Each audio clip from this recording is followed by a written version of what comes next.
Connaissez-vous le point commun entre un œuf, du liquide vaisselle et votre crème de jour? Non? En sèche? Attention, roulement de tambour. Les tensioactifs, bien sûr. Bonjour à tous, j'espère que vous allez tous très bien. Aujourd'hui, on se retrouve pour parler des tensioactifs, ce gros mot de l'industrie cosmétique dont je suis certaine vous avez déjà entendu parler. Car oui, les tensioactifs nous entourent et ce, depuis toujours. Comme vous avez pu le voir en introduction, les tensioactifs sont présents dans notre quotidien et ce, à chaque instant de notre vie. Lorsque vous montez une mayonnaise, lorsque vous faites votre vaisselle, lorsque vous appliquez votre crème de jour. Alors, aujourd'hui, après 1 mois et demi d'absence, non, comme vous pouvez le voir, je ne suis pas morte, on va expliquer tout simplement qu'est-ce que c'est, à quoi ça sert et quelques petites infos qui sont assez utiles. Le tensioactif, comme on peut l'écouter, va être actif sur la tension. Avec plus de mots, le tensioactif est une substance qui va modifier la tension superficielle de surface entre deux surfaces. La tension superficielle de surface, c'est un peu comme un mur séparant deux substances qui sont non miscibles entre elles, du genre huile et eau. Le tensioactif permet donc de détruire ces barrières.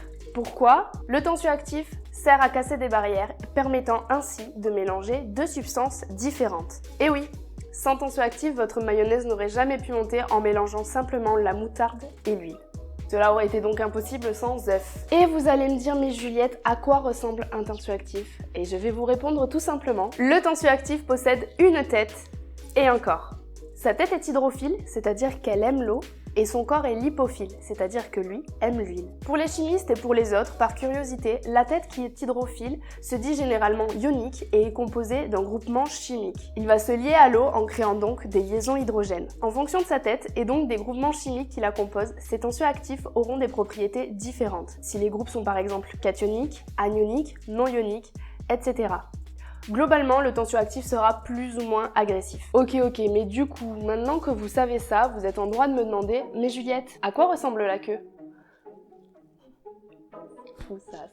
Ça fait quoi? Ça fait 4 fois que je le tourne, ce truc, ça me fait toujours autant rire, cette phrase. La queue du tensioactif est une chaîne carbonée plus ou moins longue, c'est-à-dire que ce sont plein de petits carbones qui se tiennent tous la main et permettent tous ensemble de traverser les corps gras. En fait, c'est pas vraiment ça. Pour pouvoir mélanger de phases non miscibles entre elles, les tensioactifs vont alors se regrouper autour d'une même molécule et former ensemble des micelles. Wow, donc de l'eau micellaire serait donc de l'eau avec des tensioactifs à l'intérieur? Oui.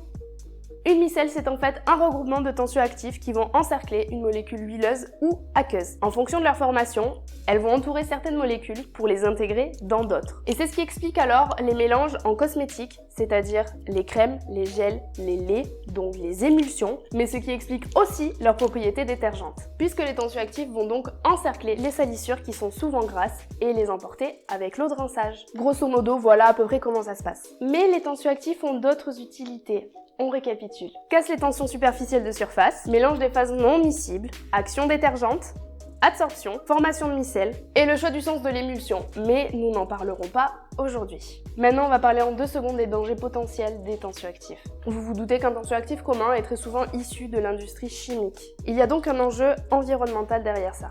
Si je vous dis ça aujourd'hui, c'est parce qu'avec l'expérience que j'ai pu acquérir au travers de mes études et au sein de mes différents boulots, je me suis souvent rendu compte que dans l'industrie, on privilégie l'efficacité d'un tensioactif à son impact écologique. Je vous dis pas ça pour greenwasher votre salle de bain et jeter tous les flacons de shampoing et savon que vous y trouverez, mais simplement pour que vous ayez un regard critique et conscient sur ce que vous achetez. En effet, les tensioactifs ont un coût très élevé pour l'écosystème qui nécessite très souvent l'utilisation d'énergie fossile.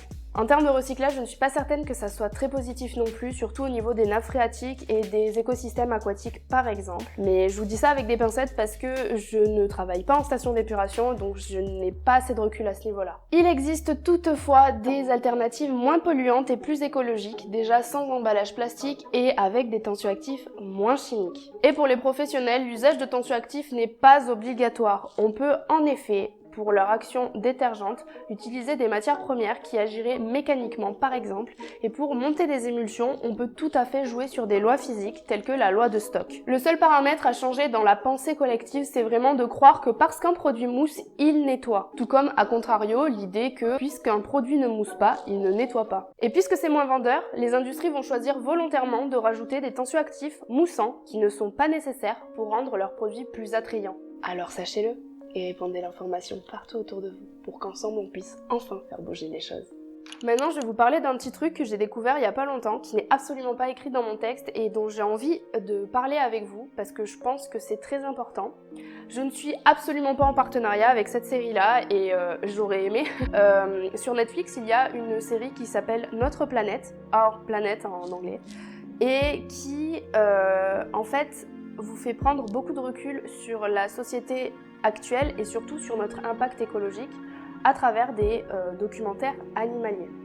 Si je vous parle de ça aujourd'hui, c'est parce que, bon, évidemment, comme beaucoup de personnes l'ayant vu, pas mal de ces documentaires-là m'ont énormément touchée et m'ont effectivement fait prendre conscience qu'il y a beaucoup de choses à changer dans ma manière de vivre au quotidien. Je vous dis pas ça pour, encore une fois, vous culpabiliser et vous faire greenwasher toute votre salle de bain et faire greenwasher tout votre mode de vie et tout changer de A à Z, mais simplement pour agir un petit peu au quotidien. Moi, là, aujourd'hui, ce dont je vais vous parler, c'est d'une application que j'utilise et que je trouve vraiment très sympa, qui s'appelle WAG. Donc en fait, en allant sur le site ourplanet.com, vous allez pouvoir accéder à plein d'informations sur l'état de notre planète actuelle et surtout, vous allez pouvoir voir en fait cette application. C'est comme ça que je l'ai connue moi. C'est parce que je suis allée sur le site pour m'informer et de là, on m'a proposé de télécharger cette application. Et le principe de cette application est de faire des défis au quotidien et de lire en fait des documents pour vous apprendre à changer votre quotidien et pour aller vers un mode de vie plus éco-responsable. Donc aujourd'hui, si je vous en parle, c'est pour vous inviter à faire comme moi et à faire comme mon entourage, à télécharger cette application et à l'utiliser et peut-être même créer entre guillemets une communauté autour de cette application, même si je pense que ça existe déjà. Je n'en ai pas encore entendu parler en France, je n'en ai pas encore entendu parler sur les réseaux sociaux et je trouve ça super dommage. Peut-être que je me renseigne pas non plus, mais c'est vrai que je la trouve hyper intéressante cette application et j'aimerais bien qu'on fasse changer les choses ensemble. Là aujourd'hui c'est Juliette Écolo qui vous parle, alors que j'étais pas du tout dans cette manière de penser là avant, surtout si ça devait beaucoup changer mon quotidien. Là actuellement, je me rends compte qu'il y a des choses que je peux faire facilement et durablement dans mes actions quotidiennes pour réduire mon impact écologique. Donc voilà, je ferme cette parenthèse écolo sur les tensioactifs et écolo tout court, mais simplement je vous invite vraiment à télécharger cette application. En termes de santé, les tensioactifs ne sont pas non plus nos meilleurs amis. Dans la mesure où il permet de détruire les barrières, il agit également sur la peau et la rend donc plus fragile. Par exemple, une eau micellaire que vous ne rincez pas, ce que je ne fais pas moi-même, il faut se l'avouer, risque à long terme d'user votre peau et de la rendre plus vulnérable face aux agressions extérieures. Tu peux, viens, allez, descends, viens. Voilà. Donc je suis en plein montage. Je suis en plein montage et je me rends compte que je vous ai absolument pas parlé de la peau, ou en tout cas que très peu. Donc je vous invite fortement à aller voir la vidéo qui se situera dans le petit i sur l'épiderme que j'ai tourné il y a quelques mois de ça et qui vous explique de quoi elle est composée, comment est-ce qu'elle fonctionne et surtout qui vous aidera à comprendre pourquoi est-ce qu'il faut la protéger contre les agressions chimiques telles que les tensioactifs. Attention, je ne cherche pas encore une fois à vous affoler de tout ce qui vous entoure et à vous rendre méfiant de l'industrie cosmétique, mais simplement quand je joue à un jeu, moi j'aime bien connaître les règles et c'est pourquoi je vous informe aujourd'hui. Plus tard, dans d'autres vidéos, on apprendra ensemble à décrypter les étiquettes parce que vous me l'avez énormément demandé et que je vais répondre enfin à cette question-là. On apprendra alors à reconnaître le bon du moins bon, mais attention, je tiens à vous rappeler que l'industrie cosmétique n'est pas là pour votre mal. Même si certaines compagnies sont mal intentionnées, la plupart veulent votre bien et veulent vraiment répondre à un de vos besoins. Voilà, j'espère que vous aurez apprécié ce nouveau format de vidéo qui est plus vivant pour partager de l'info. Et comme vous avez pu le remarquer, c'est le retour du fond en tissu, car oui, j'ai bien mon tissu marron que j'utilisais dans mes premières vidéos. J'ai choisi d'autres couleurs pour que ça soit un peu plus vivant, mais vous le retrouverez très certainement dans d'autres vidéos.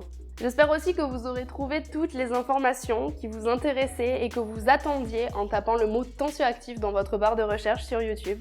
Et surtout, laissez-moi un petit commentaire pour que je sache si vous avez regardé la vidéo jusque-là. N'oubliez pas de partager ma vidéo pour informer plus de monde encore et de me laisser un petit pouce en l'air pour m'encourager. Et moi, je vous dis à très bientôt dans une prochaine vidéo.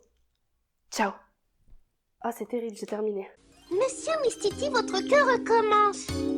Hé, ma tartine grillée!